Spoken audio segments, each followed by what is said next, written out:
최근에 뉴스가 나오고 있는 것들을 살펴보면 혼자 사는 가구가 늘어나고 있다는 뉴스 많이 보셨죠?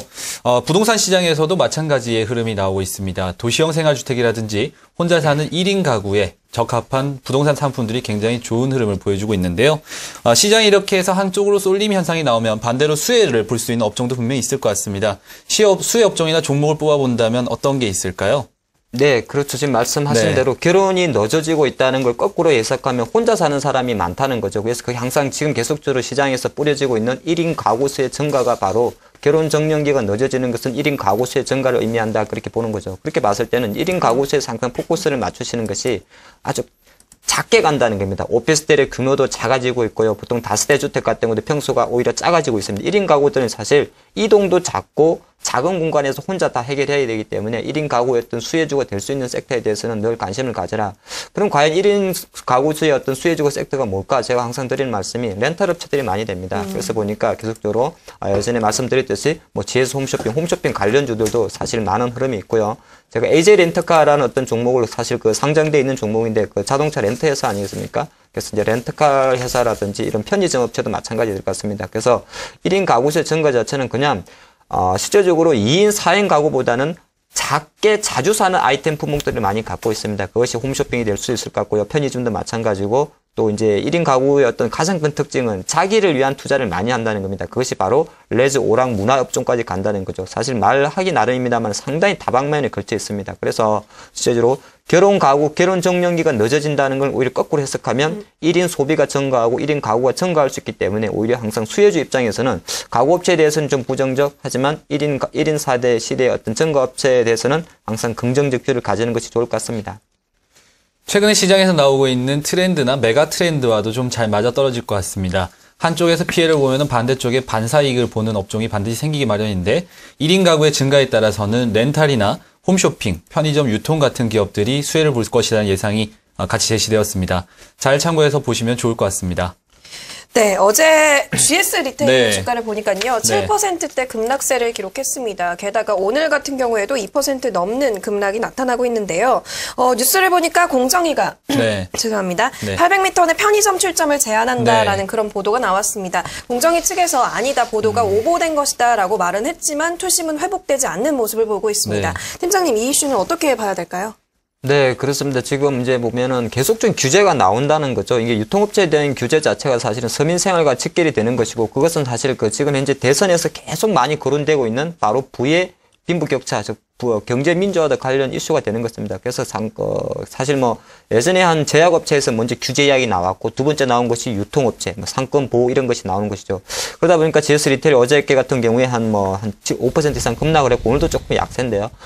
물론 공정위에서 사실 800m 내에서 신규 출점을 제한한다는 것에 대해서 약간 부인을 했습니다만 결과적으로 800m에 대한 부인이지 결과로는 하겠다는 것에 대해서는 누구도 막지 못한다는 겁니다. 그래서 그 생각에서 보면 사실 지금 잘 가던 GS 리테일이 어떤 주가에 찬물을 끼얹었다 보는 것이고요. 사실 이제 거꾸로 좀 해석해 보면 이제 국내 이제 우리 CVS라 그러죠. 편의점, 컨비니언스 스토어죠. 편의점 자체가 실제적으로 엄청 얼마나 많은지 제가 좀 조사를 해봤더니 실제적으로 GS25, GS 리테일이 GS25죠. GS25 같은 경우는 전국에 6,200개 정도의 가맹점이 있고요. 그 중에서 하루 평균 매출이 한 143만 원 정도 출점 나온다고 그럽니다. 그리고 해밀리마트, 지금은 CU로 이름이 바뀐 해밀리마트 같은 경우도 한 6,500개 정도의 가맹점에 뭐 140만 원 정도, 뭐 미니스톱 같은 건 마찬가지인데 이렇게 되다 보니까 이제 동네 구멍 가게들이 솔직히 장사가 안 되는 거죠. 그래서 이제 계속적으로 국가에서는 공정위를 선도를 해서 이런 업체들의 출점을 제한한다는 이야기가 나오고 있는데 제가 봤을 때는 사실 이 영향력이 조금 있긴 있습니다. 왜 그러냐면 GS 리테일 기준으로 해가지고 실제적으로 신규 출점을 못하게 되면은 매출 신장률이 한 연간 기준으로 한 10% 수준 떨어질 수가 있다는 약간 부정적인 생각도 할 수 있습니다. 근데 여기서는 우리는 또 거꾸로도 한번 생각해 보셔야 됩니다. 신규 출점을 안 하면은 GS 리테일 입장에서 지점 하나 가맹점 낼 때 돈 들어가는 게 안 들어가죠. 그럼 그 부분을 보면 또 고정비는 감소된다는 겁니다. 그런 상태에서 최근에 거꾸로 봤을 때 실적 면에서 요새 이제 비상의약품입니까? 이런 것까지도 편의점에서 팔 수 있게 됐기 때문에 제가 판단할 때는 지금의 어떤 주가 하락 자체는 일단 단기적인 이번에는 리테일도 홈쇼핑이 아니라 편의점도 규제하는구나 그런 규제 어떤 투심 자체가 지금 현재 주가 약세를 좀 이추기 때문에 물론 여기서 바로 끝반등은 좀 어려울 것 같습니다만 다시 한번 뭐 28,000원 밑에 26,000원까지 내려온다면 오히려 아까 제가 말씀드린 1인 가구의 시대와 그런 아이템으로 봤을 때는 매수 기회가 될 수 있지 않을까 그렇게 보겠습니다. 최근에 보면은 프랜차이즈 관련된 이야기도 많이 나오고 있죠. 프랜차이즈 업체는 일단은 점포수를 늘려야 수익을 많이 낼 수 있습니다. 그리고 가맹점은 늘어날수록 본사는 이득을 볼 수밖에 없는 그런 구조죠. 어제도 소상공인 관련된 이슈가 나왔었는데 사실은 그 많은 분들이 은퇴 후에 지금 가장 쉽게 접근하시는 것 중에 하나가 치킨 그리고 뭐 편의점이나 배달 음식 같은 것들에 진입을 하고 계시거든요. 좀 힘들어하고 계시고 프랜차이즈에 대한 부분에 특히 편의점은 미래가 밝지 않다는 얘기 나오는 것 같은데 어떻게 보고 계십니까? 네, 좀 뭐, 네. 맞는 말씀인데요. 지금 보면은 제일 이제 프랜차이즈 가맹류 중에서 제일 많은 것이 사실 이제 커피 프랜차이즈가 네. 제일 많고요. 네. 그리고 이제 뭐, 이렇게 GS 리테일 같은 이런 종목들, 그러니까, 편의점이죠. 편의점이란 기타 뭐 우후죽순 많이 많습니다. 뭐 치킨집도 마찬가지고 동네 미용실도 마찬가지인데 전반적으로 봤을 때 이제 이것 자체가 어느 정도 정체됐다. 프랜차이즈 사업자 정체됐다에 대해서 누구도 공감을 합니다. 그 이유 자체는 바로 두 가지 키워드가 있는데요. 우리나라의 어떤 지역적 한계, 인구가 제한되고 있다는 거죠. 인구가 5천만 수준에 딱 멈춰 있기 때문에 소비의 한계치에 가져왔다는 겁니다. 그래서 계속적으로 우후죽순으로 뭐 한 집 건너 한 집 이런 것이 생기다 보니까 실제적으로 프랜차이즈 업체들이 신규 아이템을 출시하지 못한다면 오히려 그 업체들의 어떤 성장성은 떨어질 수 있다는 거죠. 그래서 실제적으로 그런 현상이 나오는데 뭐 이제 조기 은퇴하시고 이제 솔직히 제일 만만한 게 그 치킨을 많이 하시죠. 치킨. 네. 그 기름에 잘 튀기면 되니까. 근데 뭐 여담삼아 하는 말이지만은 열심히 하면 먹고는 산다 그럽니다. 먹고는 네. 살기 때문에 자영업자 하시는 분들 기운 내시고요. 근데 주가 관점에서는 사실 이런 인기가 있는 프랜차이즈 종목들은 사실은 중간중간에 계속적으로 조금은 디센딩 밑으로 내려갈 수 있는 가능성이 있는데 아까 제가 말씀드렸듯이 GS 리테일, GS25 같은 경우는 1인 가구의 포커스를 조금 더 맞추기 때문에 오히려 주가 하락이 그래도 향후에 저가 매수에 대한 기회가 될 수 있지 않을까 그렇게 보겠습니다. 최근에 프랜차이즈 업체에 대한 트렌드도 변경되고 있다는 기사들 많이 보시고 계실 겁니다. 뭐 보니까 재작년에는 치킨, 그리고 작년에는 커피가 대세였고요. 올해 같은 경우에는 후반부에 닭강정이 대세라고 합니다. 이렇게 주식시장뿐만 아니라 프랜차이즈 그리고 소상공인들이 하는 사업에도 어떻게 보면 유행과 바람이 있기 마련입니다. 하지만 GS 리테일 같은 경우에는 현재 악재가 있긴 하지만 1인 가구에 대한 부분이나 수혜를 볼 수 있는 그런 업종이기 때문에 긍정적으로 봐도 좋다라는 의견 제시되었습니다. 잘 참고해서 대응해 보시기 바라겠습니다. 네, 마지막으로 오늘은요. 네. 이슈보다는 시장 전반적인 대응을 하실 수 있도록 네. 월가 보면 참 격언이 많잖아요. 네, 그쵸. 격언을 통해서 네. 시장 힌트를 좀 얻어보도록 하겠습니다. 팀장님, 월가 격언 중에 정기적으로 주식을 살필 수 없다면 아직 하지 마라 뭐 이런 얘기가 있어요. 이거 어떻게 시장에 접목시켜 볼까요?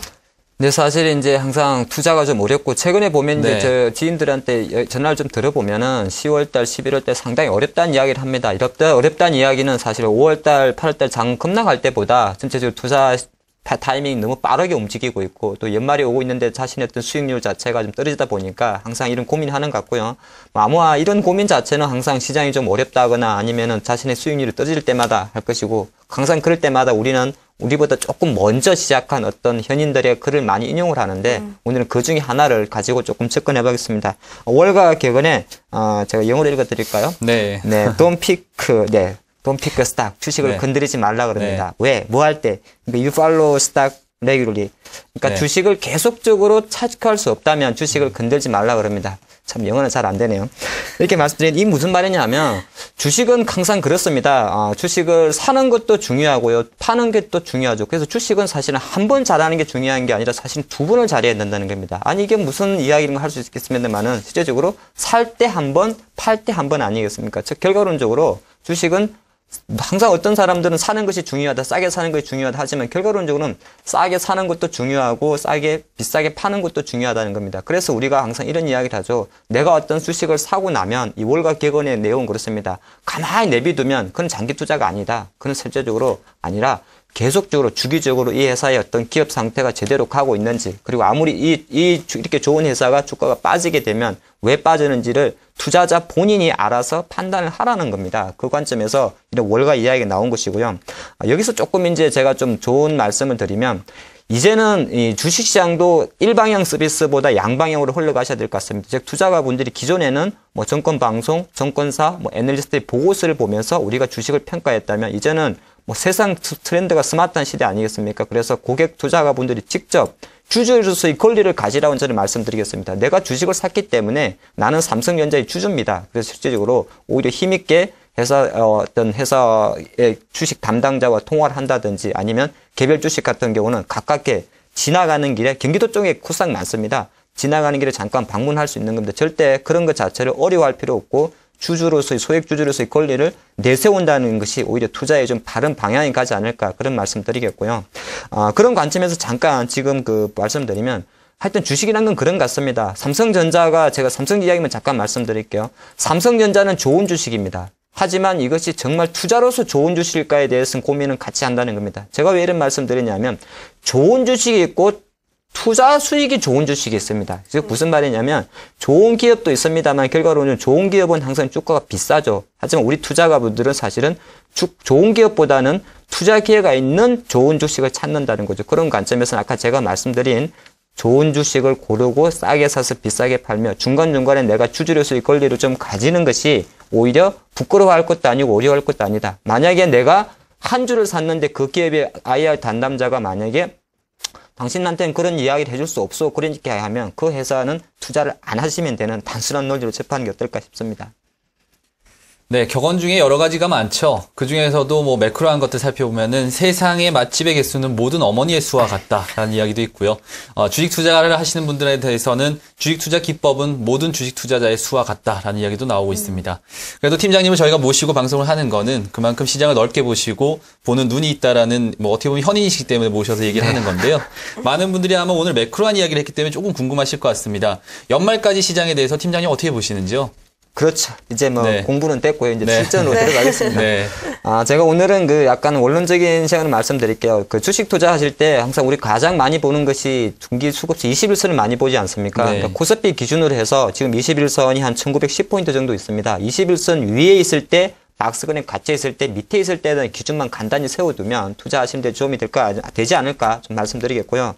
확실히 지수가 종합시장입니다. 지수가 지금처럼 21선 위에 있을 때는 역시나 대형 주도주의 몸을 담그셔야 됩니다. 몸을 담그시는 것이 추격하고 매수하라기보다는 자신의 포트폴리오에 그래도 대형 주도주가 많아야 된다. 대형 주도주라는 거는 지금 IT 대형주가 될 것 같고요. 그런 관점을 좀 보시는 게 어떨까 싶고요. 만약에 지금 시장도 마찬가지로 혼조 국면에 있다. 즉 지금이 1900포인트니까 시저로 1950에서 1854에 앞으로 갇힐 가능성. 사실 저는 12월 달 증시도 이 갇힐 가능성이 많이 무게를 두는데요.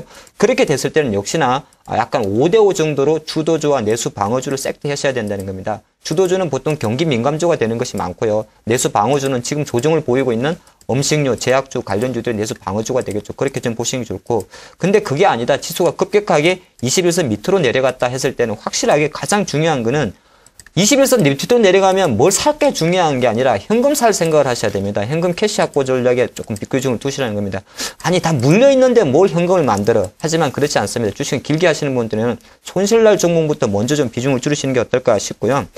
가장 마지막으로 잠깐 짧게 말씀드릴 거는 코스닥 투자는 어떻게 할까에 대한 고민을 잠깐 하실 것 같은데 네. 코스닥이나 중소형 투자 같은 경우는 30% 이상만 투자하시면은 사실 연간 수익률 코스피 따라갑니다. 그러니까 자신의 자산이 100이 있으면 항상 중소형주는 30에서 조금 맥시멈 나는 좀 액티브한 투자가라면 한 40 정도까지는 괜찮은데 전체적인 자산에서 만약에 7, 80%를 중소형주 투자에 올라가시면 상당히 리스크하다는 거죠. 그것이 바로 SM 사태에서 목격했지 않겠습니까? 그런 관점에서 좀 말씀드리겠고요. 저는 그 투자 계획은 아까 조금 전에 그 말이 참 공감이 됩니다. 정기적으로 살펴볼 수 없는 주식이라면 쳐다보지 말라 그 말을 하시지 않습니까? 그래서 항상 보면 주식 투자하실 때 제가 제일 먼저 중요한 게 포트폴리오 배분 전략이 제일 중요하고요. 그리고 나서 계속적으로 그 주식에 대한 수익률보다도 이 회사가 제대로 가고 있나 안 갔나. 이수만 그 SM 회장이 소녀시대를 왜 TV에 안 보내는지에 대한 고민을 하면서 주가를 좀 봐야 되지 않나 그런 말씀 드리겠습니다. 여러 가지 이슈와 함께 연말시장 대응 전략까지 같이 살펴봤습니다. 기억에 남는 것은 코스닥 투자에 대해서 전체 자산 중에 30%에서 40% 비중 이내에서 투자하시라는 그런 의견도 같이 참고해서 보시면 좋을 것 같네요.